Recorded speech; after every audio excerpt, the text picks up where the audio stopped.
experience and actually went into this state of higher consciousness and unity consciousness, profound experience, where I realized that, well, what I was really told isn't true, and there is, in fact, this vast cosmos that's folded within the conscious structure of every one of us, and it was really clear. Now, of course, at age 17, I didn't have a foundation for understanding it intellectually, but I had a foundation and experience at that point that was amazing, and that sort of was my introduction to it. It's interesting, though, because about a couple years before that, I started experimenting with just techniques of meditation I invented on my own, where I would be lying out in a meadow outside of Charlotte, North Carolina, where I grew up, and I would bicycle out to the country because I loved wilderness and I loved nature.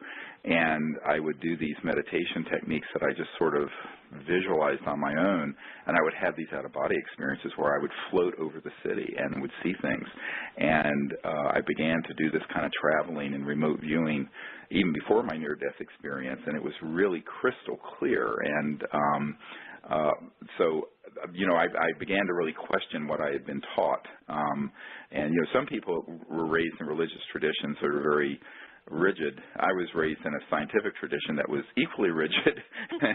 and so, you know, it was interesting that the path that I took was one that where I discovered this very much on my own from some inner spiritual knowledge that was latent. And what's exciting about it is that that's why, as I've begun to teach the Close Encounters of the Fifth Kind protocols to people, many people say, oh, well, I wasn't raised in a family that did this, and I don't have any.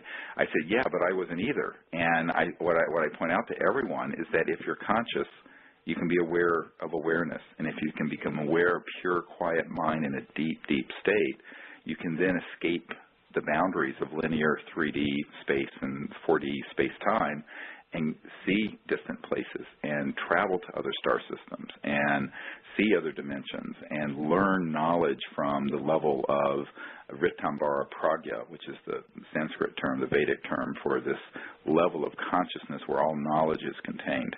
And this is such an exciting a bit of information for people, because most people think that you have to lay around on a bed of nails, for, you know, like 40 years and then, you know, come out of a cave as a grizzled old man before you. I said, no, I mean, this is something that is the birthright of every single person on the planet, and importantly, about our subject of ETs and other dimensions, of all the interstellar civilizations, that every sentient being in the cosmos has what's common with us is the universality of mind and consciousness. And when you realize that that is the foundation, it really is the spiritual foundation for everything we're doing with the Close Encounters of the Fifth Kind initiative to make contact, is that it's the realization that the light of consciousness, the mind itself, is a singularity, as Erwin Schrödinger, the father of modern quantum physics, said, and that the conscious mind itself is transcendental and transpersonal, and is a singularity, that the mind whereby every single person is awake is, in fact, one. And there's never separation. And the native peoples really understand this concept of, shall we use the term, divine unity or profound oneness so well. And one of the things I remember reading many years ago is the native peoples and many in South America and North America were kind of appalled at Western civilization was the concept of separateness, and that we're so separate and everything is separated, when in reality we never are. And in many of these more ancient cultures, that was just a way of living, like the dream time of the Aboriginals of Australia, where it was just part of their life that they would go into the dream state and they would converse with people in remote locations, and they would have precognition during the dream, and this was just part of the culture. It was part of their reality and was experienced in a very common way, not just by, you know, shamans and what have you, but by everyone. And I think that this is what's exciting. I think in the coming era that we're entering into, this is going to be the central science and the central area of study is the study of consciousness and higher states of consciousness. Even on the level of, if you look at Rupert Sheldrake's work in morphogenic fields, that as people begin to do something, whatever it is, a skill that's learned, it's the hunter's monkey effect, that non-locally in remote places, people who have no connection to those to that person in terms of a linear connection will begin to have the same ideas or to have a similar pattern of thought or behavior. And this has been studied also with large groups of people meditating and praying, where it has an effect on an entire population of people. And so it's not as if our own internal existence is separate from the external. This duality is actually Maya. That's the illusion. The reality is that the entirety of the cosmos and the entire universe, even the external universe, is folded within this architecture and structure of the conscious mind that is within every individual. And that means that every individual is a conscious quantum hologram. So if you understand what a hologram is, if you take a hologram of, say, Marilyn Monroe with her skirt blowing up. I mean, it's just a graphic image. Everyone knows what it is. And if you were to take a little teeny part of that hologram, say the edge of her skirt, you would be able to go in it and you would have the entirety of Marilyn Monroe, that whole image, and it's within.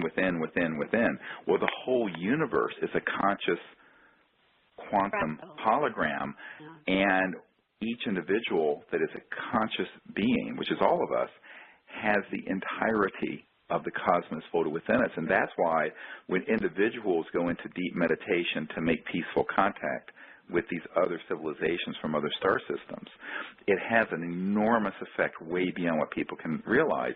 And for people who are hearing this for the first time, well, on our website there's a link to a contact app that you can put on your iPhone or smartphone.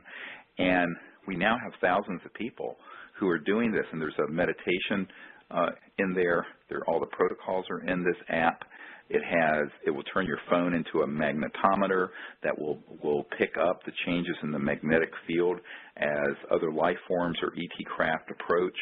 It is an amazing app, actually, and it's there. And what we're finding is that people who will take this app and just use it, I mean, people who are just, everyday, ordinary people all over the world, we're getting these reports of amazing contact they're having.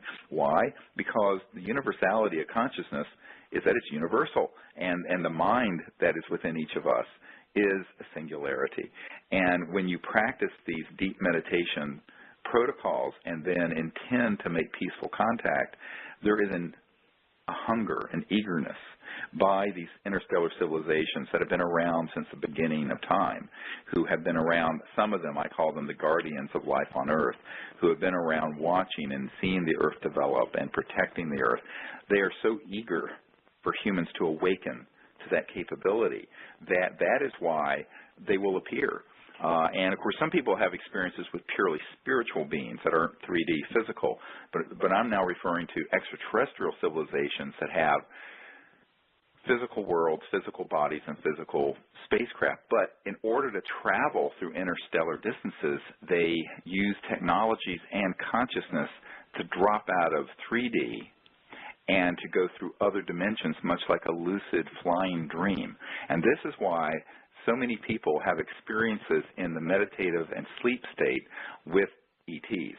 And if you learn how to do the meditation and do the remote viewing, it will open that up because interstellar civilizations, the ones that have developed even a few thousand years past where we are, they routinely have that capability that interfaces not just with their consciousness but also with their technologies. And I've called this consciousness-assisted technology, but they also have technology-assisted consciousness, where a technological system assists in the consciousness and the projection of consciousness, or even the so-called astral body of light, which is, if you go to our website, you'll see a picture on the CE5 part of SeriousDisclosure.com. You'll see a picture of this being floating in the desert outside our circle in Joshua Tree a couple years ago. And his name is Bijou, and he's from Andromeda Galaxy. And it's an amazing photograph. And it was first seen as an orb. It was about the size of a grapefruit, a sphere, floating in the desert during one of our breaks. And then I was down in the desert away from the group with just maybe 5 or 10 people. And then I came and saw this, and several people saw it. And it floated beside my right shoulder for just a short distance and vanished. And then I went back to the whole group, and I said, oh, God, we have to get back together. But everybody was talking, and it was at a break where people were getting, something to drink and eat. And one of our team members, Raven, then heard, along with myself and several other people, a whole little group of extraterrestrial biological life forms talking. I mean, literally you could hear them like da-da-da-da-da-da-da-da. And most people heard females, but I heard also a male voice in there. And I said, no, there's 4 of them, and one of them's a male. And so Raven connected with her mind, her consciousness, and asked permission to take their photograph, even though they were dematerialized, but you could hear them talking. Now, this gets into the whole question of transdimensional science and how ETs can appear, disappear, appear partially in this dimension, partially not. It's a fascinating area of study, which is really what the main focus that I'm trying to bring to people is, so they understand there's a whole science to this, but there's an experiential level of it, and that you really have to master to understand what's going on when you make contact. But at that moment, she just asked permission and took a photograph, and I think she had it set so the lens was open 3 or 4 seconds. And in the frame was this male that was floating just outside where our chairs were, and turned and waved at her and smiled. And it's this amazing, enigmatic. It almost looks like a hologram, but it's not. It's actually the etheric and astral energy being electronically teleported out of that orb. You can see the orb is to the left over by a bush that lights up a bush, and there's a cone of light that lights up the chairs, and he's sort of being held in this energy field. And this is in the photograph. And what I point out to people is that they can be around us, and the only thing we saw with our physical eyes was the sphere. But within the sphere of light was the entire spacecraft and all its occupants. This is the key point. But all that could be seen in this dimension, as it sort of folded in, was this grapefruit-sized sphere. And then we heard the sound of, many people heard the sound of these beings talking. And then she took the photograph. So this kind of contact experience is astonishing. Now, a lot of people say, well, why don't they just fully materialize? Well, they have done that, and, of course, it would be very brief, and then usually within 1 or 2 minutes, there's a jet fighter that comes in over us. Actually, 2 years ago when we were in England, we're getting ready to go to the crop circles in a couple weeks. We were up on this hill in England, and we had one of these massive spheres appear, and everyone saw it. And within moments, there was a helicopter with no lights on, and I mean completely blackened, which is against the law in any country. It had no navigation lights, no lights. But that came over us less than 100 feet, 50 to 100 feet over us, and did this several times because it had picked up. So what I tell people is that the actual ET civilizations are very eager to make contact, but it may happen enigmatically and in ways that you don't expect. People look at a lot of science fiction movies, and they need to realize that the real ET phenomenon is something much more nuanced and amazing, actually, and conscious, and that it's not happening within the vacuum of a world that's completely healed. It's happening within the reality of Earth, which is, of course, a very heavily armed camp. So all that has to get factored into it. But the key to having a successful, deeply spiritual contact experience, in however way it manifests, is understanding the nature and the true spiritual nature of the mind and conscious being within all of us. And when a group does it, it becomes very powerful because the studies that have been done in consciousness studies is that when you have, say, one person intending with their awareness to affect a random number generator or something, it has a certain effect. But if you have two people who love each other, where there's a heart connection like you're talking about, Hillary, the effect is actually exponentially greater, not just arithmetically greater. And so there's this effect that is beyond space-time linearity that's very powerful when more than one person is doing this with a pure heart in a peaceful way with the right ethical intentions. And it has an amazing effect. Most people don't understand that whatever you may hear about on CNN that, say, the NSA has or the intelligence community has is usually between 20 and 50 years older than what's actually operating in what are called unacknowledged special access projects, which we go into in the film Sirius. And those of you, by the way, who don't have it, you can have it. It's in stock. You can get it in both NTSC and PAL. You can order it at SiriusDisclosure.com. But I think you can also see it online on video on demand there. But I think that most people don't understand, for example, that in 1974, a man that I knew personally who's since passed away, he had an electronics company, and he had invented very high-end electronics that would pick up what he called neutrino light, but very subtle light, almost on the level of the astral.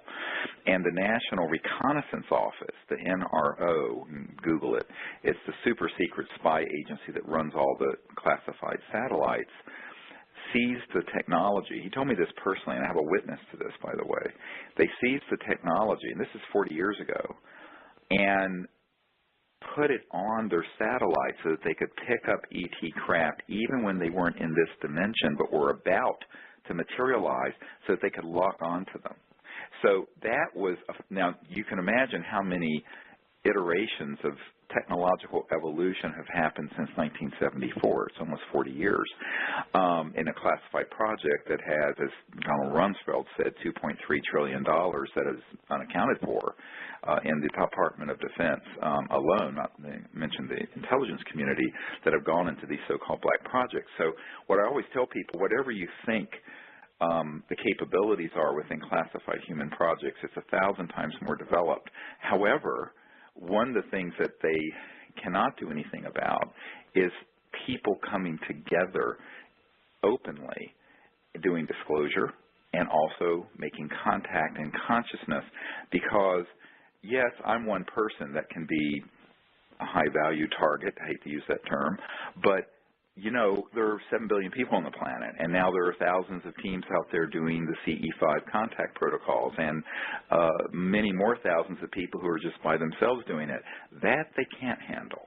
And so one of the things I tell people is that even from that point of view, looking at morphogenic field analysis from Rupert Sheldrake and others, looking at non-local consciousness, looking at how change happens, whether it was the civil rights era, whether it was the women's suffrage movement, whether it was the emergence of democracies around the world, whether it was the Arab Spring, whether it was a Stonewall and the evolution of rights for gay and lesbian people, whether it all is about people coming together, making that change happen. Well, the big change that we have to make happen is the evolution of our planet from a world of division to a world of peace and oneness, where we join then and link up to all these other civilizations that are out there in the cosmos. And my understanding is that in the next few hundred years, the Earth and humanity is going to be completely integrated and will become in a state of universal oneness with all these other civilizations, but openly. And that has to start somewhere. It doesn't happen instantly, but it has to start somewhere. And so that's what's really happening with the CE5 initiative and with what we're doing with disclosure and contact. And the foundation of it, however, is not only the operational paradigm is the understanding and practice of mindfulness and consciousness and pure-heartedness and intent. But the philosophical underpinning is also that, because once you understand that, I mean, look how different someone from China is from an Italian, or, you know, someone in the Congo may be from a Norwegian. Well, now multiply that a millionfold in diversity throughout the cosmos. But what is common amongst all these intelligences. It's the capacity to be sentient, to be awake, to be conscious, to be a spiritual being. That is universal. And that's why I keep coming back to this very concept of the oneness of mind and this unbounded absolute field of pure consciousness. That is the root foundation of not only operationally being able to make contact in remote view in terms of practice, but in terms of understanding other cultures, because then the multiplicity is there. It's not like multiplicity and diversity is going to go away. It's wonderful, but it's not something that becomes a point of conflict. It becomes a point of celebration because you see the commonality. There's this oneness that is a thread, a golden thread that weaves all life together, and that is the state of mind, of spirituality, of this pure state of consciousness that is really oneness, and the highest expression of love is oneness, because if you love someone, you want to be one with them. You want to be with them. So there are all these deep meanings to what we're doing in contact that then expresses itself into what we're doing socially, culturally, and otherwise, and technologically. One of the interesting points that I'm going to be making to this group of world leaders that I'm meeting with is going to be the technologies that we have today to provide the deep energy that we run on are all explosive, violent technologies. Burning coal, burning oil. Look at the town in Quebec that's been immolated, just burned up by those petroleum cars crashing into it the other night in Quebec. It's an and even nuclear power is very destructive. So the consciousness of the Kali Yuga of division and separation is manifested even through our technology, whereas the technologies that are based on zero-point energy and quantum vacuum is this state of oneness, and it's nonviolent. It's like nonviolent change in the civil rights era. It's nonviolent energy generation so that you're not destroying the atmosphere, you're not destroying the rivers and the land in order to generate energy. And, of course, these technologies began to be discovered back in the 1800s and early 1900s. They just have been ruthlessly suppressed because of big money power issues. But it is an expression of our consciousness that we still have oil and gas and coal and nuclear power. And so, in reality, yes, it's a technological and it's a physical thing, but it's an outward expression of our state collectively on a spiritual level. And many people aren't comfortable when they hear that because nobody wants to really own that collectively, but it's just the truth. And as soon as we awaken, we can decide, oh, well, we can support a project to bring out the kinds of technologies that have been around that have been confiscated by a very small number of people who have abused their power. But if enough people get behind the idea that we can change that, it will change. Now, it may not be instant, but it will happen. But we have to intend it. But we have to intend it from a place of a higher consciousness. You know, I tell people you're basically in a 24-hour training program because even at night I encourage people to keep a dream journal and to intend to be awake within the dream and to learn and to see. And it does carry over. Some of the most amazing experiences that the group will be in the lucid dream state. And it's something that most people say, oh, well, I go to sleep and it's just nothing there. But in reality, most cultures have acknowledged the profound nature of what can happen in the awake, lucid dream, and that you can actually become aware of things while you're in the dream and begin to travel and learn and explore even in that state, just like you can in the meditative state. So it becomes a seamless understanding that consciousness and your own conscious reality is plugged into this unbounded aspect of mind, and the exploration is infinite. And we basically limit ourselves. I tell people we put ourselves in our own cages and lock it. We have the key to unlock it, and we have to intend to do it.